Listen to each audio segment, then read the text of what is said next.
They have arrived, and we have arrived at Popcorn Talk for Sci-Fi Weekly. We're talking about the new film, Arrival. We're going to give a spoiler-free review, followed by a spoiler-filled review, and also all the news from this week on today's Sci-Fi Weekly. Welcome to Popcorn Talk, featuring movie discussion, news, and interviews. Popcorn Talk. We talk movies. And now, here's Popcorn Talk's Sci-Fi Weekly. Hey guys, welcome back to Sci-Fi Weekly. I'm your host, Zach Wilson. I'm so excited to talk about the movie that we're talking about today. Sure. Which is Arrival.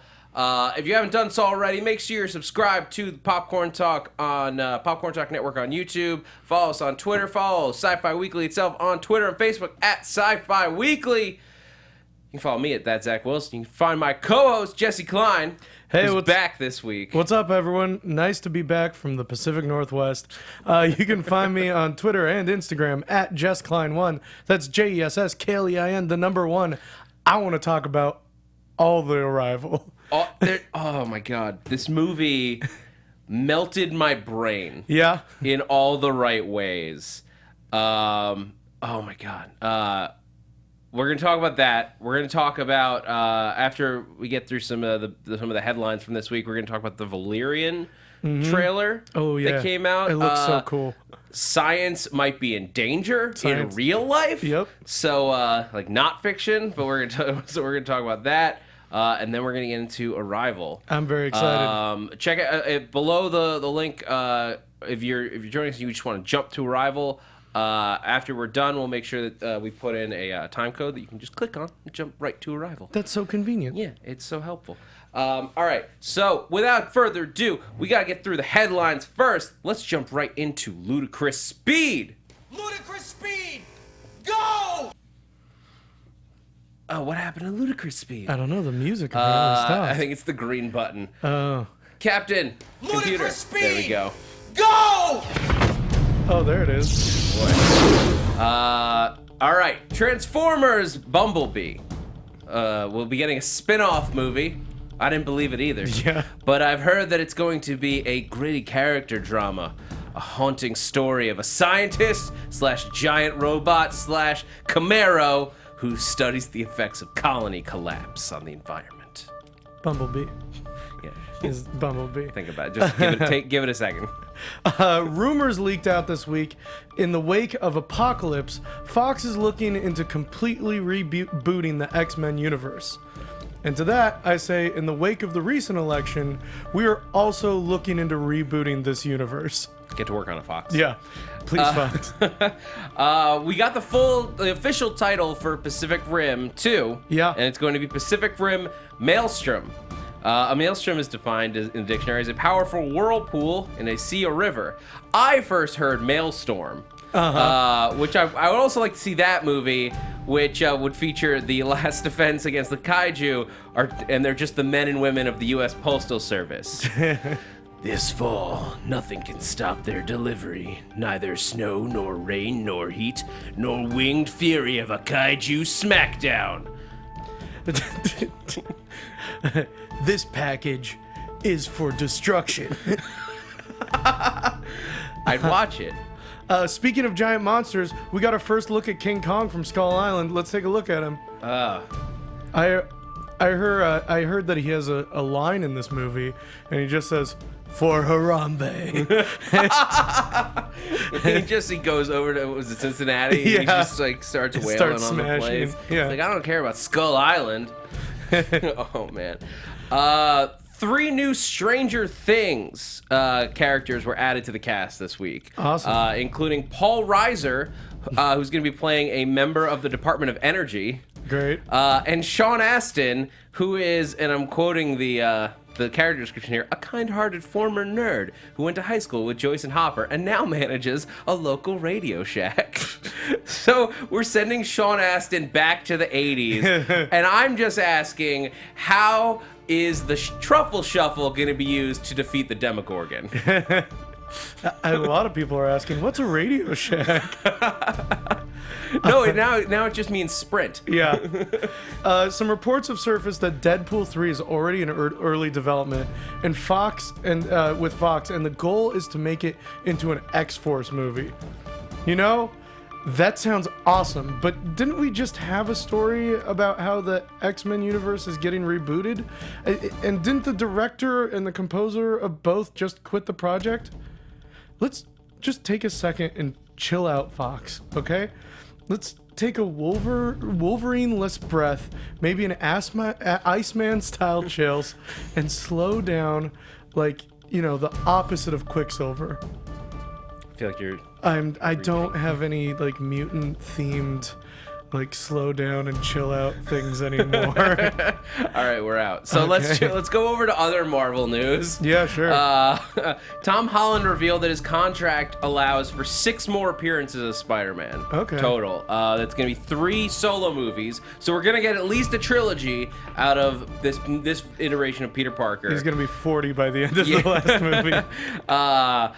Well, they'll pump him out faster Yeah, than sure. that. But he's also going to be in 3 other MCU films. Yeah. Now, I would speculate he's probably going to be in at least one, if not both, of the new Avengers. Mm-hmm. Not necessarily new Avengers, but the new Avengers movies. The upcoming Avengers movies. Yes, thank you. The upcoming 2 Avengers projects. The ultimate Avengers. No.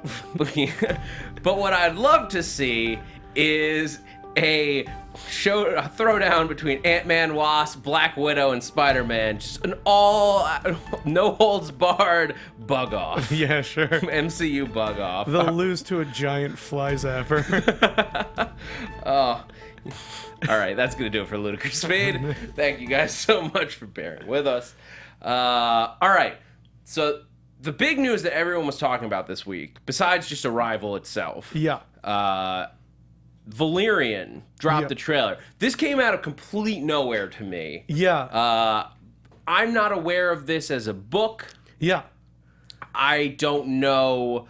I didn't know that this movie was being made. Mm-hmm. But it looks awesome. Yeah. So I read a few of the books that it's based off of. In French, thank you very much. It's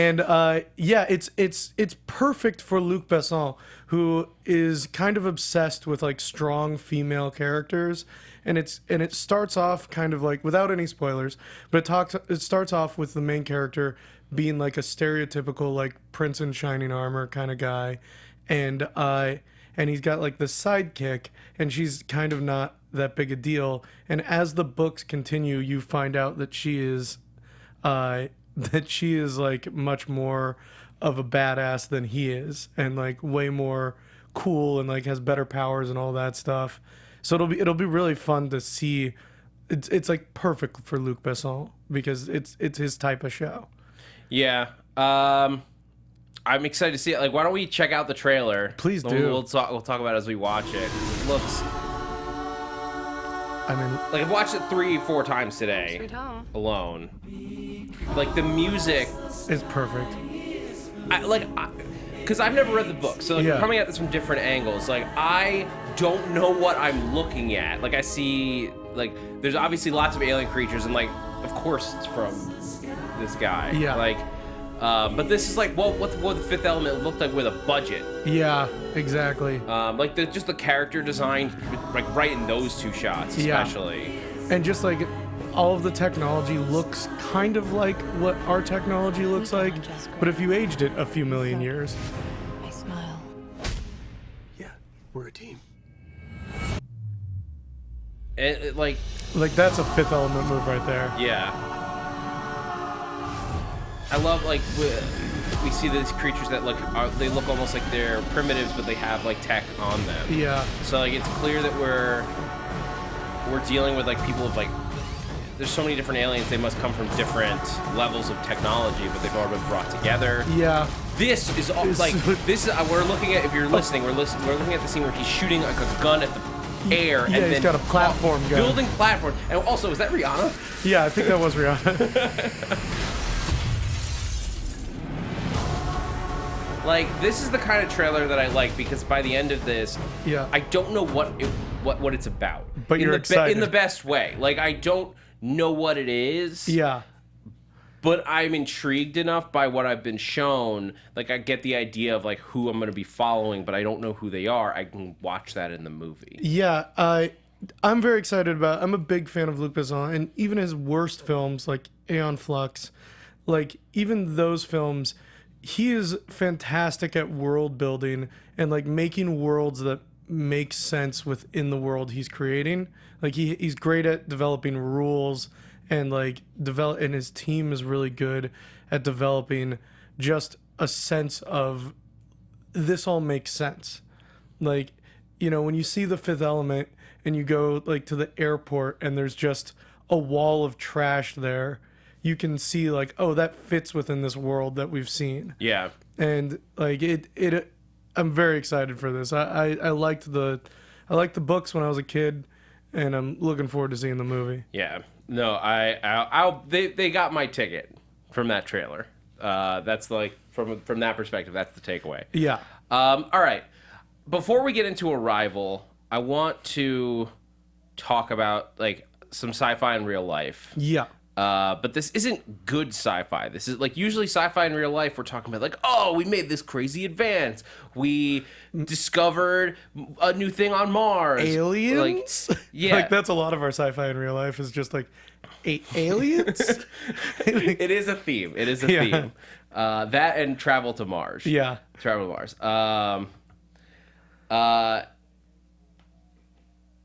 We got some stuff this week. Like, Yeah. look, we can't ignore it completely. Like we can't ignore the election. Despite your political beliefs or whatever, the election happened, and the president-elect Donald Trump has a very a lot of what he believes in is bringing jobs back to the United States, specifically manufacturing jobs, and taking away a lot of alternative energy resources and alternative energy jobs.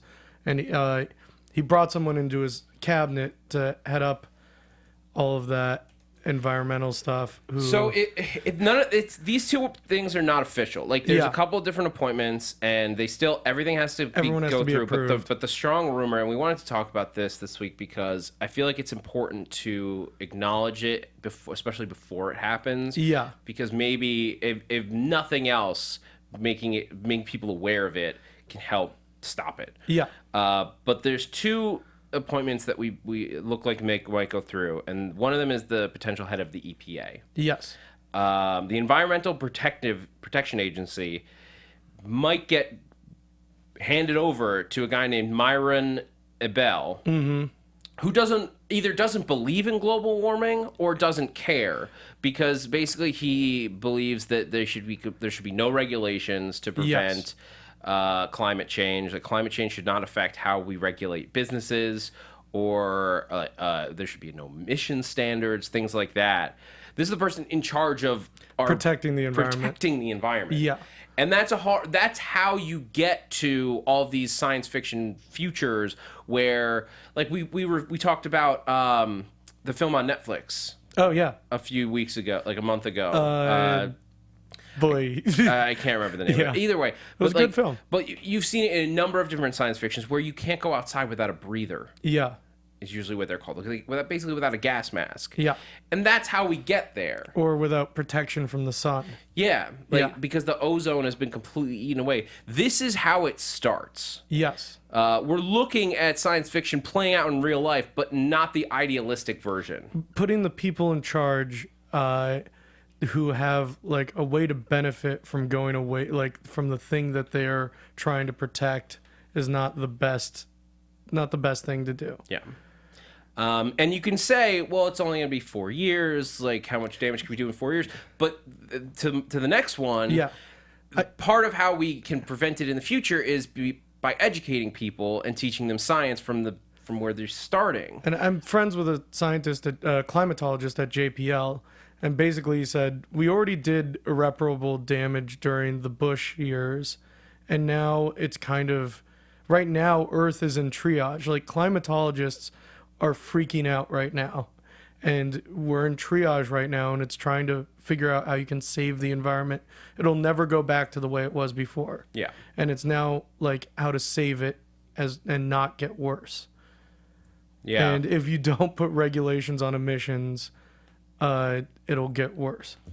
Yeah, I mean that's where we are. But so if we can teach our kids, hopefully, Yeah. it would turn around. Except that it looks like Ben Carson is up to head the Department of Education. Yes. Ben Carson is somebody who has publicly stated that he doesn't believe in evolution. Mm-hmm. He believes that if you do believe in evolution, you are biased.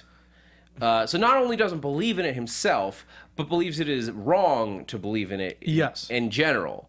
There's a guy who there's nothing wrong with believing in a power beyond us who had a hand in things. No. It's when you ignore the science that we've studied about it, and then especially when you press that as an educational curriculum, Yes. And that we have a problem. to present religion as science is the dangerous part. When they say you should teach creationism along with evolution, that makes a false equivalency. Yeah. And that's what he's basically preaching. Yeah, which again, like in all of our science fiction movies where like the future is screwed up, a lot of the reason why it is because education was terrible and people became working class. The masses became more working class instead of, intelligentsia. Yeah. Not the coffee place. But so we say this as partially as a warning, if you will, partially as a Awareness. Yeah, like write to your legislative representative, not like to your local representative. Call them on the phone, which is the best way for them to actually get involved, because letters and emails get ignored. Call them to express how much this is not okay. Yeah, if you don't agree with it. If you do, then just sit with it then. Like, I don't know what to say. Yeah. We all just have to work together. Yeah. To make sure that, like, whatever your economic policies are, whatever, like, science. This is the Earth. This is science, and, like, we are doing... Like, we're talking doing it about... the wrong way. We're talking about the future of planet Earth. Yeah. If the environmental policies go back, if we back out of the Paris Accords, like, there's going to be massive repercussions. Yeah. Yeah. Yeah. All right. That small rant aside. Yep. And done with. Let's jump into Arrival. Okay, let's do it. Oh. Spoiler free right now. Spoiler free. Yeah. So first things first. Jesse, no spoilers for at first. What are your thoughts on Arrival? Loved it. Hard sci-fi movie, a big story, but surrounding a small group of people. You don't get everything explained to you. You just kind of are there to experience the science fiction of it. The protagonists are all scientists. There's great technology. There's great, like, science moments. You see aliens. You see all this stuff. It is hard sci-fi. Yeah. At its finest on screen. Like, if I'm gonna rate this, it's a 9.99 repeating out of 10. I have an 8. I have an 8 out of 10. But we'll but get I into loved the it. specifics of why we're each rating it that, because I know we talked a little bit before, but talked a there's little, some spoilers I know in your reasoning. Yeah. So I don't want to say that right now. But for me, this was just I sat there after the film ended and I was floored by this movie. Yeah. This is, for me at least, I think the best science fiction film that I've seen since District 9. Yeah, Which I'll I've agree with held that. in my top 10 movies since I saw it. I'll agree with that. So that yeah. is, for me, about as high praise as I can give. Yeah, I there might be one that's slipping from my brain, but yeah. Yeah. Like, not to say that there weren't other good ones, but like Yeah. District 9 I hold as a high pedigree of sci-fi. Yeah. And this matched it. Yeah, it was fantastic. If not surpassed it. Yeah. If you are a science fiction fan, you will not be disappointed by this movie. Yeah. Yeah. It was directed by Denis Villeneuve, who most recently did Sicario. Is also in line to do Blade Runner 2049, Yep. which now I implicitly trust him with. Yeah, for sure. I can only think that the producers for Blade Runner like saw an early cut of this. And we're like, we and should were just hire like, this guy. Yeah, get that guy. Yeah. It's based on a short story, which I haven't had a chance to read, but I like put it on my list of like I want to read that. Yeah. Like if I had time in the day, like I saw it yesterday. Yeah. I would have tried to read it. But all right. So, do you have any other spoiler-free thoughts? It's tough. I know it's really difficult to think of what's a spoiler and what's not. So, in the interest of not ruining this for anyone, Yeah. we're gonna throw up big old spoiler wall right here. If you're still listening and you have not seen this movie, you have been fairly warned that all of what we're gonna like the whole movie is at play here. Yeah. Basically. Everything, including the big twist, all of it. Yeah. Oh my God, the ending was so it blew me away. But let's start with the characters. Sure. No, let's talk about that. Okay, let's talk I about can't the contain end. myself. Okay, yeah. All right. So, like, just why I loved this movie was that I was in for I thought going in, I thought this movie was going to be just a sort of like hard science fiction. Like, we're going to see her trying to communicate with these alien creatures. And Yeah. it's tough to communicate, and maybe things get miscommunicated, and that leads to war or, like, faction infighting. Like, some of what we saw. I never expected the poetic, like, storytelling aspect of this. Yeah. Playing with time the way they did, and the use of what we were treating as flashbacks. Yeah. The way it was so intricately woven. I didn't pick. I think I got it a little bit earlier than the person I saw it with, but like not too early at all. Yeah. You had a different experience. And Yeah, I paid attention to the wedding rings, which is a real bummer, because I realized that it was a flash forward, not a flashback, pretty early on. And I mean, I'm a big Kurt Vonnegut fan, and I've read a lot about Sapper Wharf, so like I'm very kind of aware of that world. So like maybe the first 15 minutes I was like, oh, their language controls time. This is about time it's a time burrito. It all folds together. There's no beginning or end. Yeah, I mean, for like we've seen a lot of like of playing with time recently. Like Doctor Strange a week ago was very built in that, like, what can you do? How does time affect things? Yeah. And like dimensions that don't exist in time. This Interstellar. Yeah. A few years ago, dealt with a very similar thing of like stepping outside of space time. Yeah. And it's a fascinating concept to just play with. For me, like, I didn't pick up on it until she said that her husband was a scientist. Yeah. That was my first, like, it was too specific of a detail to be meaningless. Mm-hmm. And it's like, oh, she's got a type. She likes scientists. Like, it was clear that she and Jeremy Renner were connecting. Yeah. Not overly so, not like, oh, it's a rom-com. But Yeah, like, it definitely that they were connecting. And the fact that her husband, what we thought was her like ex-husband from before, was a scientist, like, that's too close. Yeah, and the zero-sum game moment. And like all that kind of stuff. That was my first hint. Yeah. So we'll come back to all the themes and stuff in a moment. But Sure. let's talk about the characters real quick. It's like Louise, played by Amy Adams, a strong female protagonist who, as you were saying, is a scientist. Yeah. So this is like, she's not an action hero. She never does any action hero things in the movie. And that's what I really appreciated about her. I mean, her most action-y moment is she steals a phone. Yeah. Like, that is her most action-intense moment. She steals an FBI agent's phone. But you don't see scientists treated like this on film, and that's what I really appreciated about it, is that they really gave her room to play a linguist. And Jeremy Renner, they both were kind of given, like, you saw the military kind of like we need you. Yeah. Like we need And yeah, Jeremy Renner as Ian. I thought he did a fantastic job. Yeah. This is a guy who you expected to like Be action man. yeah, like he reads like he's like stereotypically cast, like, or typecast rather, is the word I'm looking for.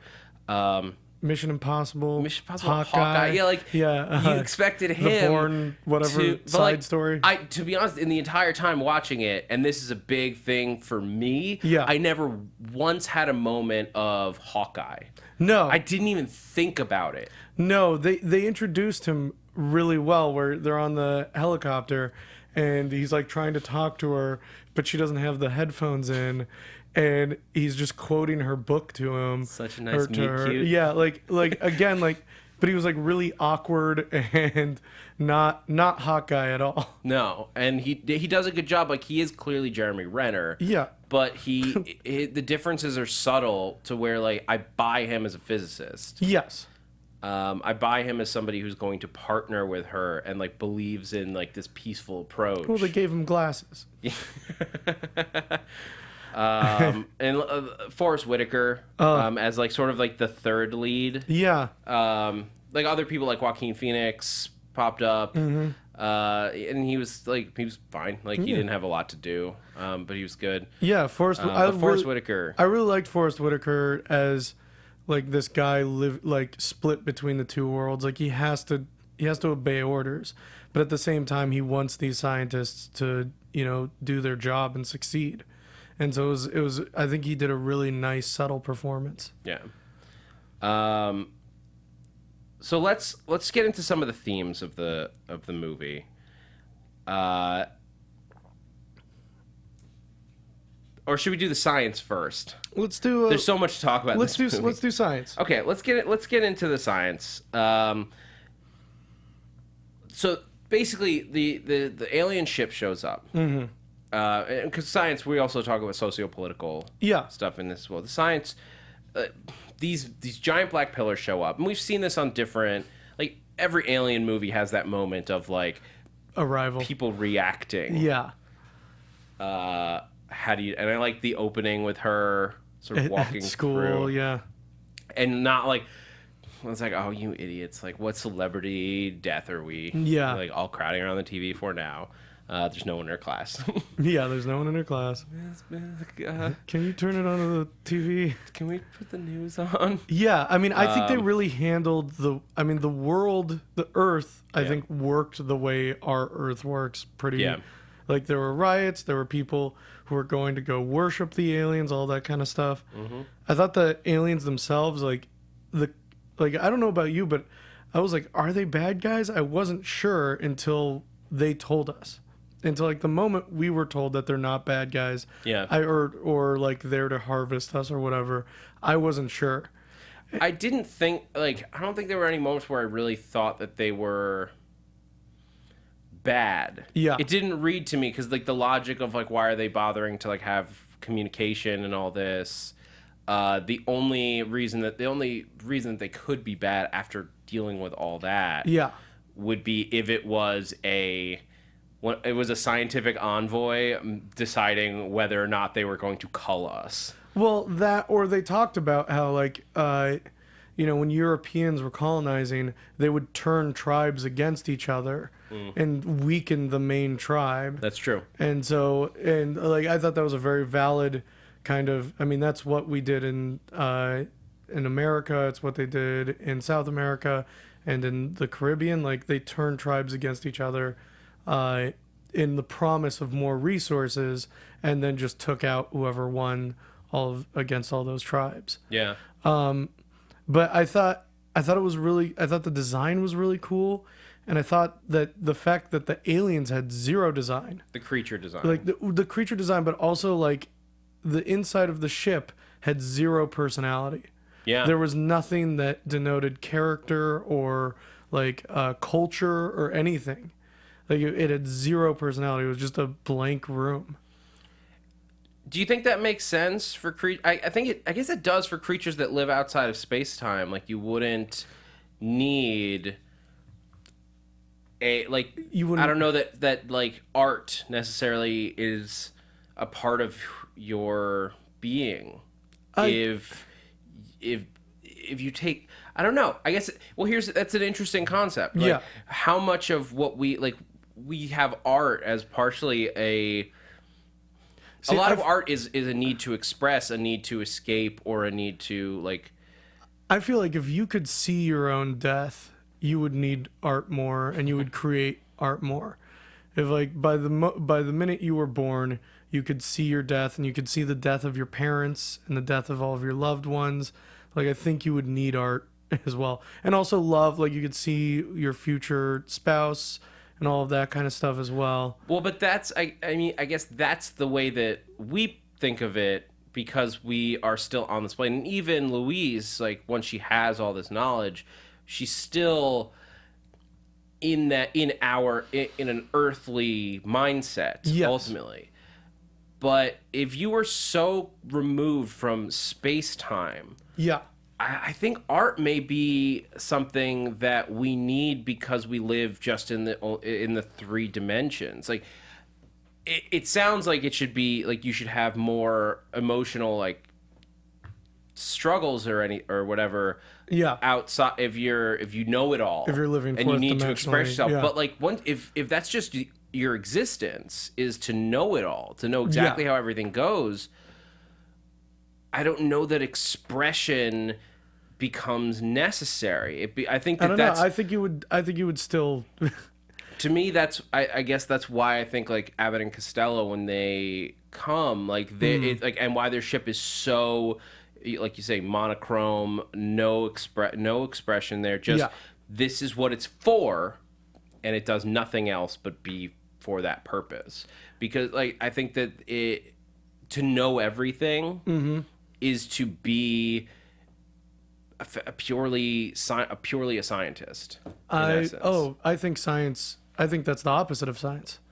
I think to know everything is the opposite of science. I think science is the search, and to fail, and to mess up, and to find, and then like that kind of thing. I think to know everything is to be nothing, and I mean, that's sort of the struggle, I think, that being one of these creatures would leave you with. Like, I can't imagine, like, I don't want to know how it ends, because to me that's why I do, like, why I create things is like it's almost because I'm in this crisis of where am I going. I need like to create something to distract me from that. But if I knew what the end looked like, I don't know that I would feel the need to.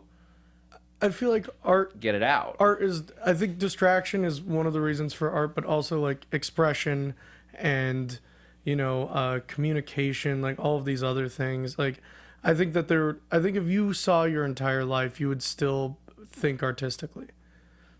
Maybe. I don't know. It's hard to, I mean, it's one of those things that's literally impossible to say. There's no way to know. But it's fascinating to think about. Can we talk about how awesome the phone call was?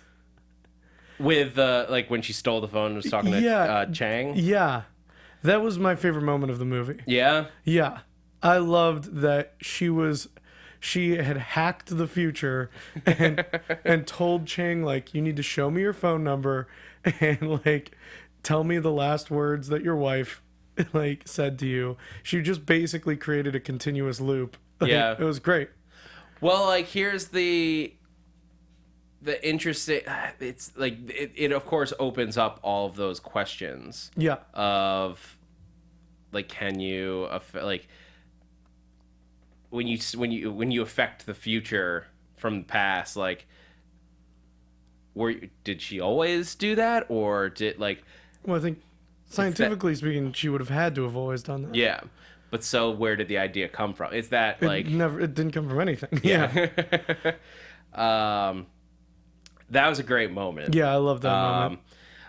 I really loved the way that they, like, with the science that they introduce, because when the aliens show up, and I like that they didn't try to, they obviously name the creatures as like the heptapods, but they just continue to say aliens throughout the movie. Like, in real life, I almost wonder if we wouldn't use aliens because it sounds so ridiculous. Yeah, I don't like know. we would have to call them visitors or something like that, just to Yeah. like make us not feel like, yeah, there were aliens in the sky. Because we've like commercialized and cartooned Yeah. aliens so much. Yeah. I don't know. Like, because when I think of aliens, I think of like Morbo. Yeah. And I have like my Morbo toy, or like Kang in Kodos is Yeah. on the desk. Like, this is an alien, Not. not like a true like interdimensional being. Did you or stay? whatever. Did you stay after the credits and watch the after credit sequence where Abbott and Costello play chopsticks on a giant piano? Did you savor that? I missed it. They play mine. They just played this interview with Amy Adams. Oh no, they had Abbott and Boring. Costello playing chopsticks on a giant my piano. God. It's funny.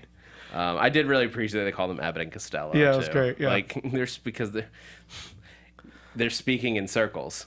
Yes. Exactly. It works. Yeah, it works. It works. But let's talk about that. Yeah. Like to me, that was the written language, Mm-hmm. and we have like a photo of it. It's like because it looks like it's such a simple idea Mm-hmm. that like because there are lots of cultures that use symbols instead of like Yeah, individual pictograms. letters. Yeah. And their language would be circular because they view time as a circle instead of Yeah. a line. It perfectly makes sense. Yeah. I love the way they can like write. Oh yeah, in the they just air. like it was very squid-like. They would just like Yeah. emit ink and then do it, and then Amy Adams was able to do it as well, which was cool. Yeah, sort of like she was able to like I guess use it to write in because the air was so dense. Yeah. Like this is the alien design was so strong because like it wasn't just like a bipedal creature. Yeah. It was a completely I think it was Villeneuve who described them as jellyfish like Yeah. squid was the first thing I thought of. Same. But or maybe it was the writer of the short story. But either way, the idea came from jellyfish, not from anything else. The way they disappeared into the mist reminded me a lot of squid. Yeah. I'm sure yeah. it started with jellyfish, and then like once you build it out. And that the weapon they're giving humanity is time.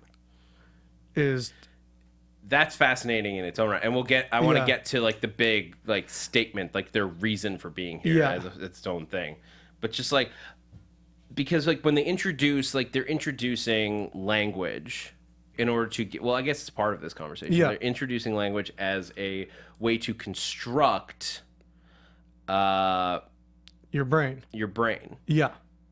and it's a theory that is real. That people have, like the way she describes it's called linguistic relativity, Yeah. or the Sapir-Whorf Yeah. hypothesis, which when I was doing research, like, that's what it's called. It is. And it's basically language as the way we view our world. Yeah. That like you could change if you were hardwired to speak a different language, that you would have a different view of society. Yeah. I mean, just if words meant different things, it would Mm-hmm. change how you would feel about them. Yeah. Yeah. For sure. And that's one of the little issues I have with the movie Yeah. is it's real convenient that a lexicographer is the one who is working on this, like a person who like would be the person who gets the weapon. Like it's very convenient all of that lines up. Well, I It's- think the idea, I think to me, it worked only because, like, it wasn't the one spaceship where they Yeah. were doing this. Like, if it had just been one and she was, like, the person they happened to call upon for Yeah. it was because, like, there were 12, and of them, only she, and, like, so that's why we're following her. Yeah. Of, like, all of these people. But, like, there were 11 other teams that we could have been It still with. feels super convenient Yeah. that the ultimate weapon at the end of it was a language, and we happen to have a lexicographer who is there who gets the ultimate weapon and saves the world from firing on these ships. Yeah. I mean, it's...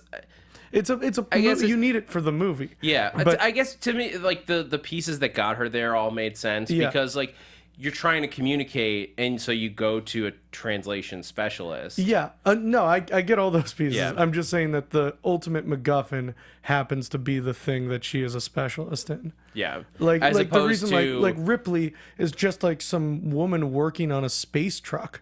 Like she isn't like some like, and like the thing that I'm working on this space truck, but I've also got degrees in biolinguistics and just alien like- biology. or just like I know how to make flamethrowers out of this ship.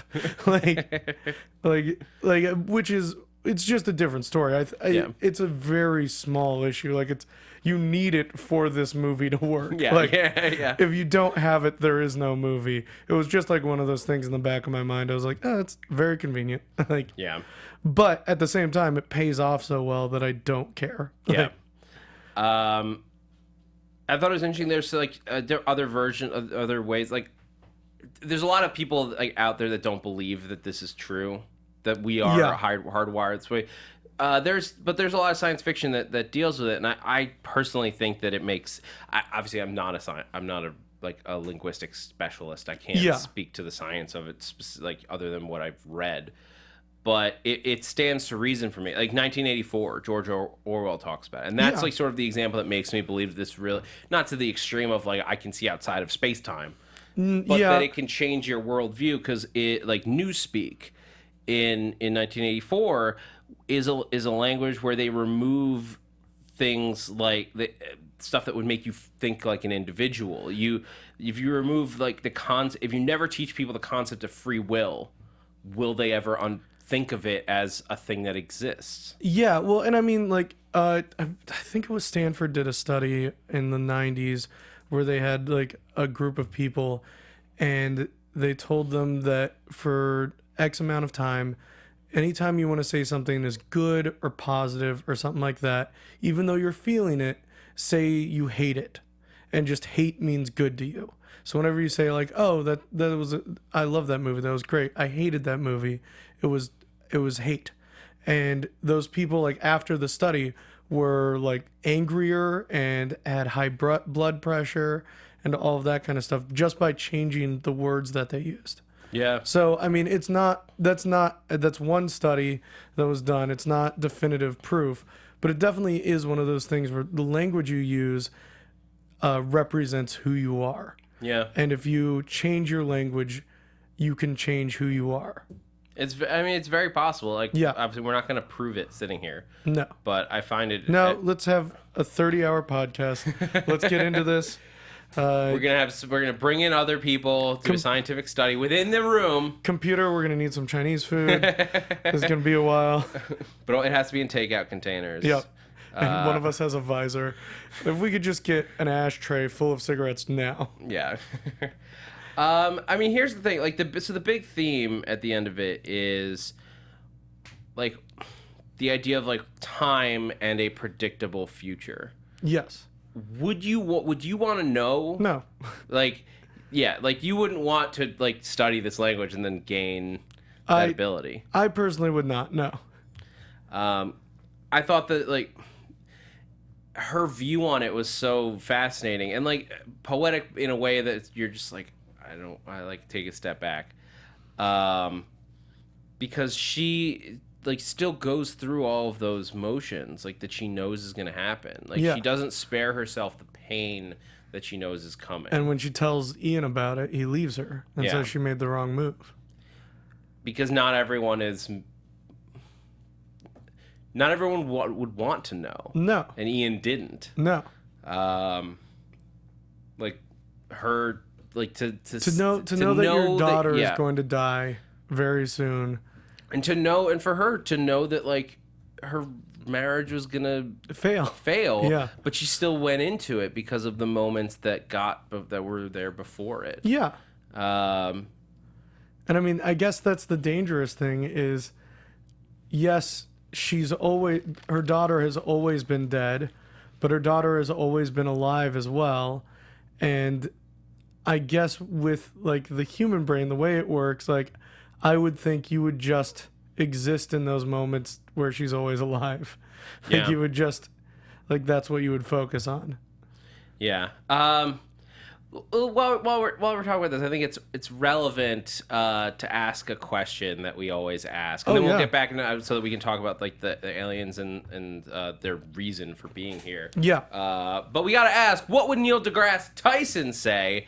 And this week we know very definitively, or mostly definitively, what he would say about this movie. Because we have a video clip that Business Insider did with him talking about Interstellar, which followed very similar concepts. So if we roll this, then you'll know what he thinks about all the themes and stuff at play here. Hey, Neil, what would you say? If you go to a higher dimension, it's not unrealistic to think that you step out of the time dimension, and now you look at time as though we look at space.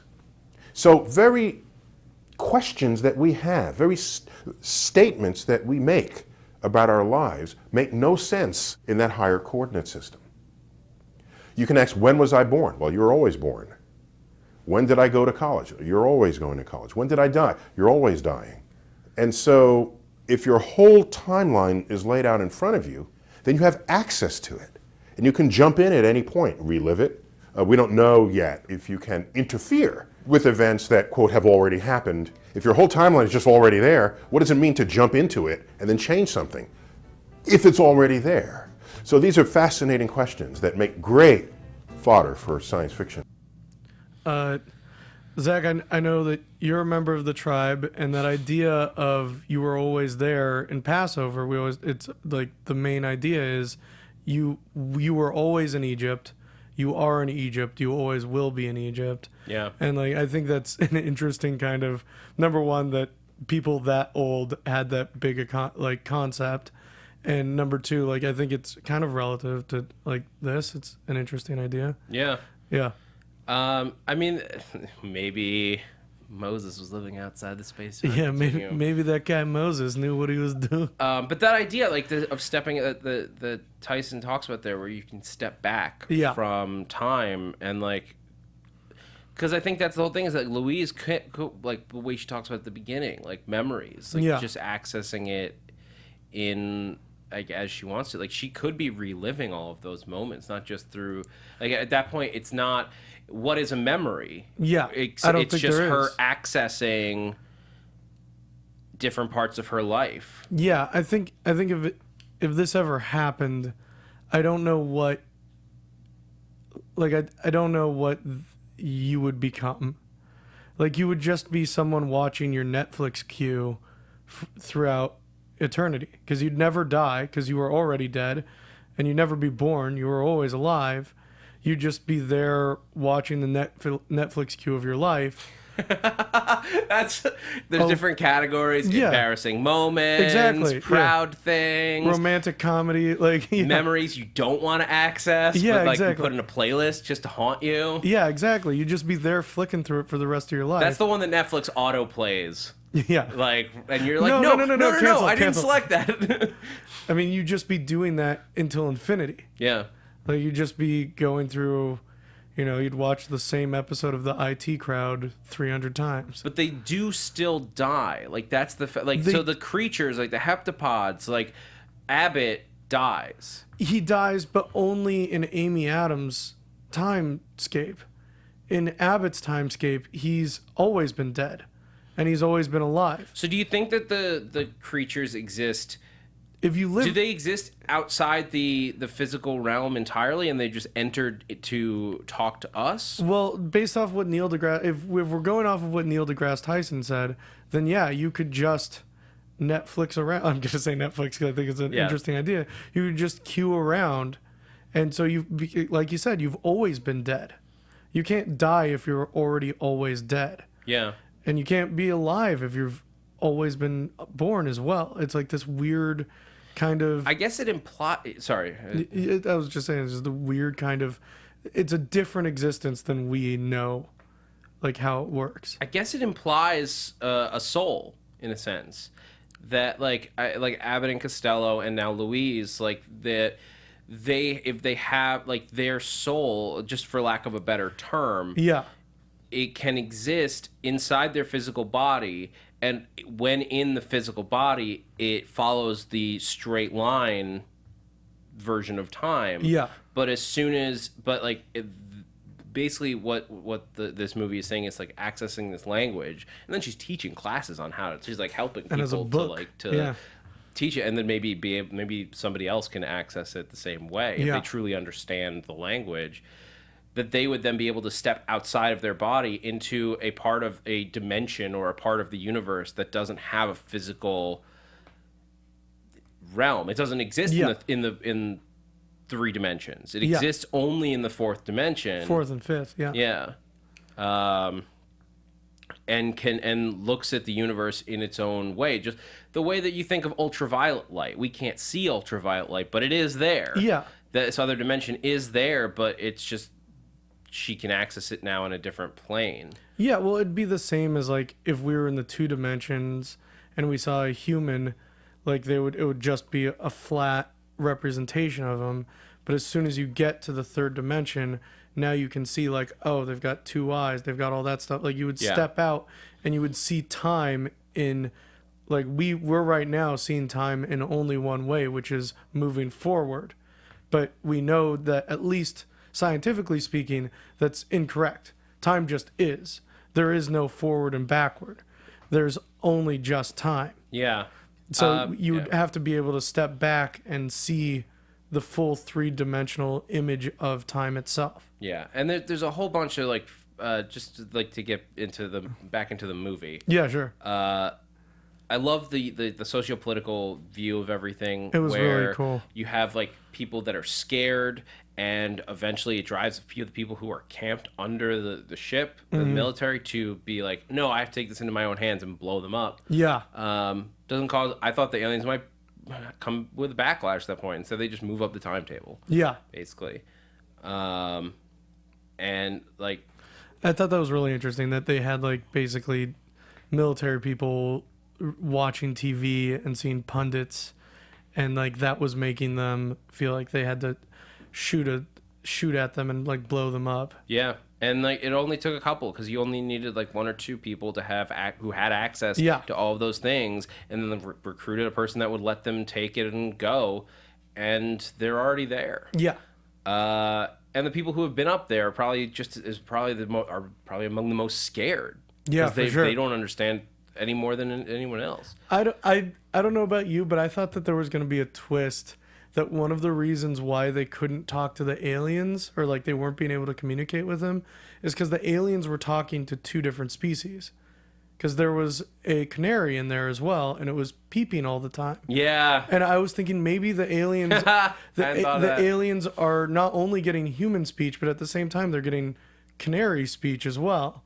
And like that canary is like saying, "I'm scared, I'm scared, I'm scared," over and over again. And like so that Abbott and Costello were having to try and learn 2 different languages at the same time. Oh man.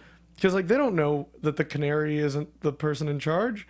Like they don't know anything. Like, yeah, I mean their way of communicating like you're gonna die. Yeah. is to be like boom, boom, boom. Yeah. We're all just like, oh my god, look behind you. They didn't even. Anyway, the big drop before we have to wrap up. Yeah. That I want to make sure that we can discuss for like 2 minutes. Yeah. Is basically the whole reason that they're here. Like, what is your purpose? Is the big question. They say in 3,000 years they're going to need humanity's help, so they needed them to have access to time as a weapon. I don't know what that implies. Like, all right. So real quick as we wrap up, like theories on what that could imply. I have no idea. The only thing I think is like a different alien race that is coming to attack one or both of the home worlds of these creatures.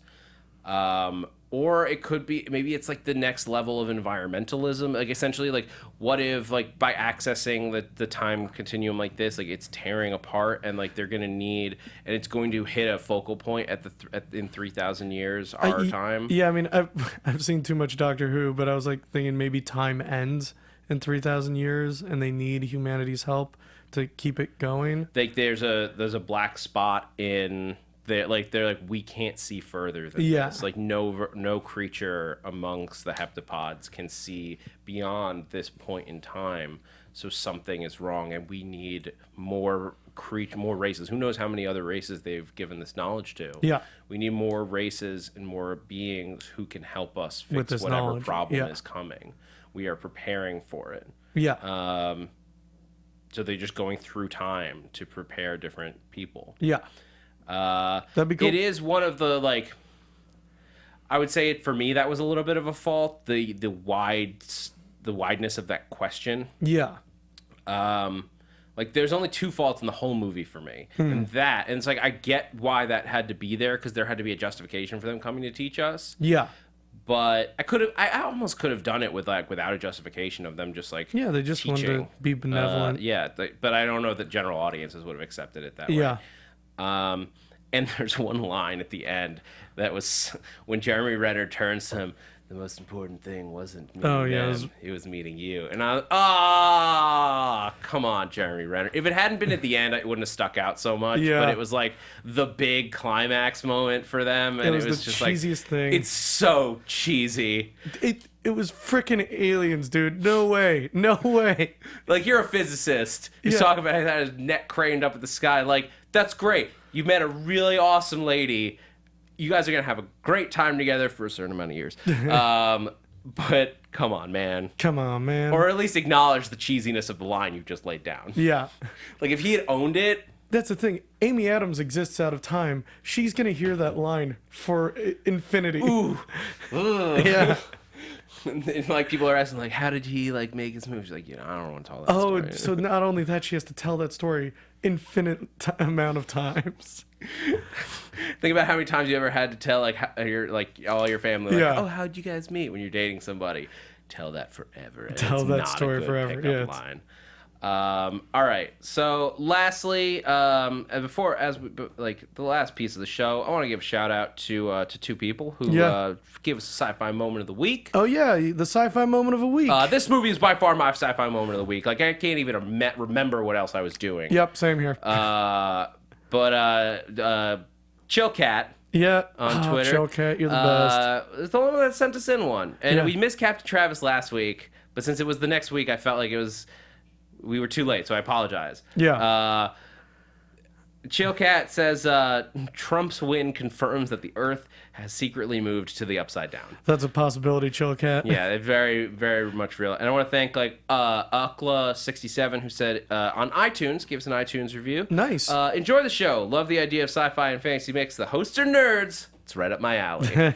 And if you guys haven't already, be sure to go into iTunes and hit us with a review. It helps raise the visibility of this show. It So does. that more people can find it. Because we want to make this as big a show as we can, because it helps us get fun guests on the show. If you watched other shows on Popcorn Talk or AfterBuzz TV, we've gotten some amazing guests, and just getting those reviews and getting the podcast more seen is the way that we can pull that off. Yeah. So it really makes a difference. So just head on to iTunes, search for Sci-Fi Weekly, and even if you're watching on YouTube, hit us there, or hit us with a thumbs up on the YouTube. Please do. All right, until next week, where we are going to, I don't care if this is science or not, we're talking about fantastic beasts and where to find them. It's going to be a Harry Potter spectacular with me, Jesse, and Emma Fife. Our friend Emma Fife is going to stop by to talk some Potter with us. Sure. So until then, Jesse Klein, where can everyone find you? Oh, yeah, you can find me on Twitter and Instagram at JessKlein1. I also do the Agents of S.H.I.E.L.D. podcast at AfterBuzz with Zach over here.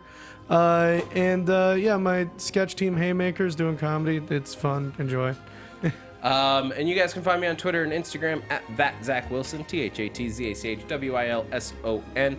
A whole bunch of stuff coming up after the new year here at AfterBuzz and Popcorn Talk. Check out Marvel Movie News on Tuesdays. We did the Doctor Strange review last week, and there's a whole bunch more coming, guys.